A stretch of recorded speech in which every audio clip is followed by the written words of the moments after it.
Hello, I'm Jessie Gall, a nutrition intern at the National Peanut Board. Thanks for joining me today as we put a new spin on classic oatmeal using peanut flour. Now I'm sure a lot of you are wondering, what is peanut flour? Well, it's a tasty and nutritious flour that can be used as a substitution for, say, all-purpose flour. It can be used in a lot of different recipes, especially as a thickener for soups, or it can add nutrients to other foods, such as adding protein to smoothies.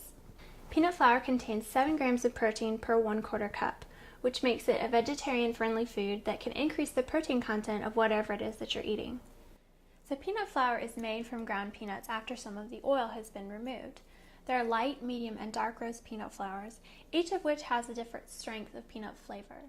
The result is a naturally gluten-free flour that still has the great aroma and taste of peanuts, as well as having protein and the good fats, mono and polyunsaturated. So today I'm going to be making peanut banana oatmeal. So if you like the traditional peanut butter and banana sandwich, then you're going to love this breakfast version. I think a lot of people shy away from homemade oatmeal because they think of it as boring, mushy, tasteless breakfast food. But no longer, not if you do this recipe. So hopefully after today you'll be inspired to get into the kitchen and experiment a little bit with peanut flour.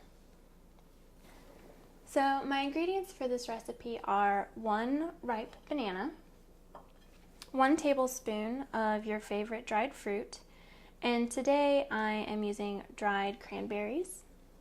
You want to use 2 tablespoons of peanut flour. Then we also have a half a teaspoon to 1 teaspoon of cinnamon, depends on how much cinnamon you like. And then we've got about 2/3 a cup of milk. And lastly, we have 1/2 cup of dried rolled oats. Old-fashioned oatmeal. So what you want to do is take a fork, because it's easier this way, not using a spoon, and you want to mush the banana down into the bowl. This is why I suggest using a ripe banana. They're much easier to mush down in the bowl than using a very unripe or green tasting banana, but it's up to you. It's personal preference, really. The banana is mostly to add sweetness to the oatmeal. So now that we've mashed our banana, what we're going to do is take the rolled oats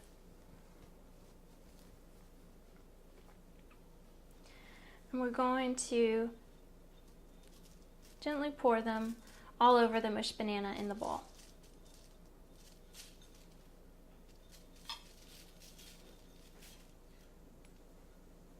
And you can use more oats if you like, or you can use less. It depends on how much you think you're going to eat that morning.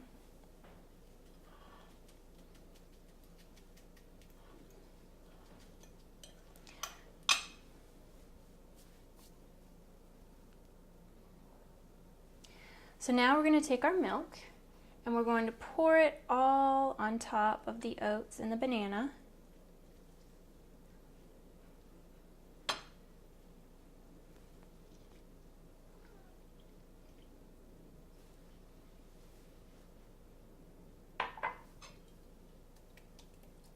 And I like to push the oats down into the milk just to make sure that they all get cooked.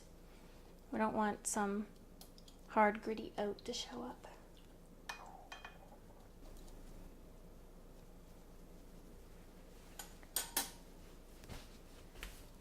Alright, so now what you can do is either put it in the microwave, or if you prefer to make it on the stove, you can do it that way first. You can boil your milk, get it steaming hot, however hot you like to make it, and then pour it onto the oats. I'm using the microwave just because it's faster in the morning, and if I have to get to school or get to my internship, I can just pop it in the microwave for 3 minutes, leave, go do something else, and then come back and it'll be ready.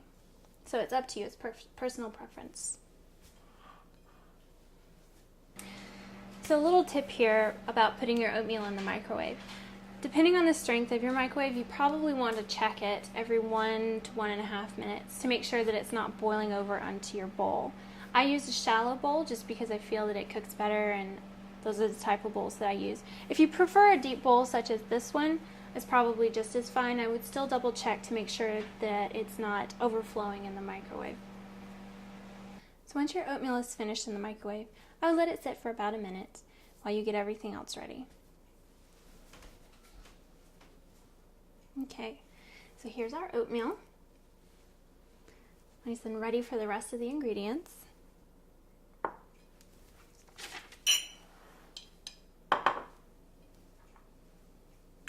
So you want to just give it a stir, get those little oats off the side of the bowl.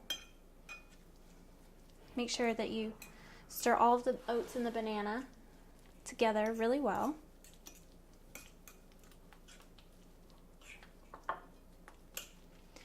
And what I would do is add the peanut flour first.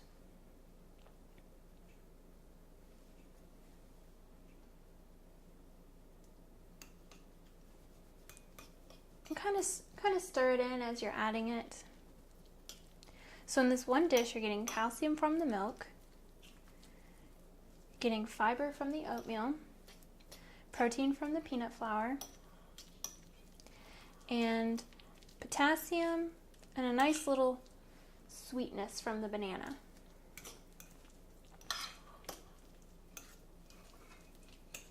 So next, I'm going to put in my cinnamon.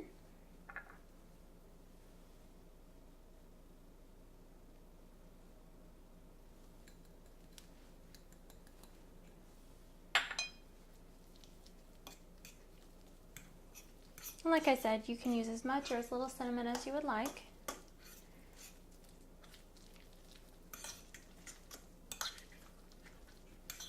Or no cinnamon, if you're not a cinnamon fan.